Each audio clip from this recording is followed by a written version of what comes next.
Baka po kailangan nyo ng agent na maglilist sa market niyan. Marami na po din kami natulungan na... Kaya lang, paparenovate siguro pa namin to. Wala pa kasi ako idea kung magkano siya mabibenta. For sure, ang goal nyo is to get more. Tama po. Tama. Pero syempre, nasa inyo pa rin yun. Hindi po, nasa inyo kasi kayo ang may-ari ng bahay. Oo. Yung resale value ng property nyo is hindi masyadong tumaas. Sa location. Opo, location, maliit siya, and walang basement. Yung 220, yun na po yung pinaka-resale value ng property nyo.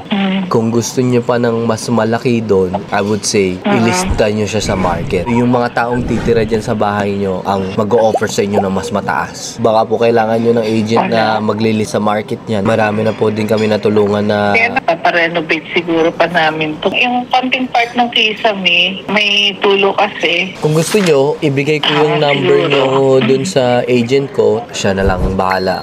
Kausapin kayo and then bigyan kayo ng idea pa. Pwede rin naman. Kailangan namin magbayad din to sa agent. Wala po. Pag nabenta lang po. Pag pumunta siya dyan, tapos bigyan niya kayo ng opinion, wala pong bayad yon. Okay. Opo. Ibigay ko po yung number nyo, tapos siya na lang po bahala kumausap sa inyo, no? Okay.